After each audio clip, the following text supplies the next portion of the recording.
Friends welcome to AH times. Friends ఈరోజు మీ అందరికీ ఈ వీడియోలో ఇప్పుడే వచ్చినటువంటి ఒక అప్డేట్ గురించి చెప్పడానికే ఈ యొక్క వీడియోని అయితే చేయడం అయితే జరుగుతుందండి. సో ఫ్లాష్ ఇన్ఫర్మేషన్ అప్డేట్ ఏంటంటే మన యొక్క ఏపీ రాష్ట్ర వ్యాప్తంగా మనకేంటంటే సర్వే అయితే చేస్తున్నారు. అయితే రేపైతే అధికారులు మనకు మీ ఇళ్ళకైతే రావడం అయితే జరుగుతుంది.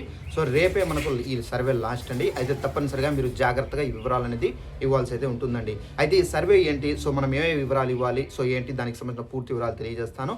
అలాగే మనకు మార్చి నెలలో ఇవ్వబోయే రేషన్లకు సంబంధించి తప్పనిసరిగా మీ రేషన్ కార్డులకి ఒక్కటి మీరు రేపటిలోగా చేసుకుంటేనే మీకైతే రేషన్ అనేది వేస్తారు, లేదంటే వేయరు అని చెప్పేసి మనకు ప్రభుత్వం నుండి ఒక అప్డేట్ అయితే వచ్చింది. ఆ ఒకటి ఏంటి, ఎక్కడికి వెళ్ళి చేసుకోవాలో కూడా మీకు ఎక్స్ప్లెయిన్ అయితే చేస్తాను. ఇక వివరాల్లోకి వెళ్ళినట్లయితే మన యొక్క ఏపీ రాష్ట్ర వ్యాప్తంగా ఏపీ ప్రభుత్వం యూఎఫ్ఎస్ సర్వే అంటే మనకు యునైటెడ్ ఫ్యామిలీ సర్వే అనేది చేస్తున్నారు. అయితే ఈ సర్వే అనేది మనకు రేపటితో లాస్ట్ డేట్ అయితే ప్రకటించారు.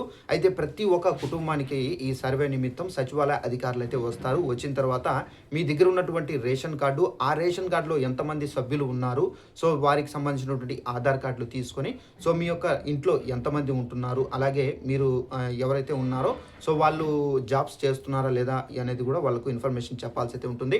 అలాగే ఒకవేళ జాబ్ ఉంటే కనుక జాబ్ అని అక్కడ మెన్షన్ చేసుకుంటారు, లేదంటే కనుక ఏదైనా బిజినెస్ ఉంటే కనుక బిజినెస్ అని మెన్షన్ చేసుకుంటారు. సో ఈ విధంగా మనకు ఈ సర్వే అయితే చేస్తారు. అలాగే మీ యొక్క నంబర్కి ఒక ఓటీపీ వస్తుంది. ఆ ఓటీపీ అనేది ఎంటర్ చేసుకున్న తర్వాత మీకు సర్వే అనేది కంప్లీట్ అయిపోయినట్టే. ఇక నెక్స్ట్ వచ్చేసి మనకు మార్చి నెలలో ఇవ్వబోయే రేషన్లకు సంబంధించి ఏపీ ప్రభుత్వం ఒక కొత్త రూల్ అయితే తీసుకొచ్చారు. అయితే మార్చి నెలలో మీ యొక్క రేషన్ కార్డులకు సంబంధించి ముఖ్యంగా రేషన్ కార్డు ఉన్నటువంటి ప్రతి ఒక్కరూ ఈకేవైసీ చేసుకోవాలని చెప్పేసి ప్రభుత్వం నుండి ఒక అప్డేట్ అయితే వచ్చింది. ఈ ఈకేవైసీ చేసుకోవాలంటే మీరు రేషన్ షాపుల దగ్గర ఎవరైతే డీలర్లు ఉన్నారో వారి దగ్గరికి వెళ్ళి ఈపోస్ యంత్రం అయితే ఉంటుంది. ఆ యంత్రంలో ప్రతి ఒక్కరూ అంటే రేషన్ కార్డులో ఎంతమంది ఉన్నారో అంతమంది వెళ్ళి వేలిముద్ర వేసి సో మీరు ఈకేవైసీ అనేది చేసుకోవాల్సి అయితే ఉంటుంది. సో ఈకేవైసీ ప్రక్రియను కేంద్ర ప్రభుత్వం అయితే తీసుకొచ్చారు.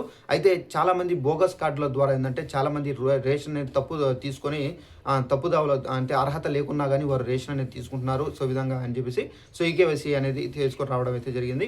ఈ ఈకేవైసీ ద్వారా ఏంటంటే ఎవరైతే ప్రజెంట్ ఉన్నారో వారు మాత్రం రేషన్ అనేది తీసుకోగలరు, ఎవరైతే లేరో వారి పేర్లు అనేది తొలగించబడతాయండి. సో అయితే మనకు రేపు రాత్రి వరకు అయితే మీరు తప్పనిసరిగా ఈకేవైసీ చేసుకోవాల్సి అయితే ఉంటుంది. అప్పుడే మీకు మార్చి 1న రేషన్ అనేది ఇవ్వడం అయితే జరుగుతుందండి.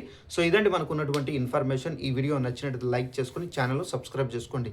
Thanks for watching this video. All the best.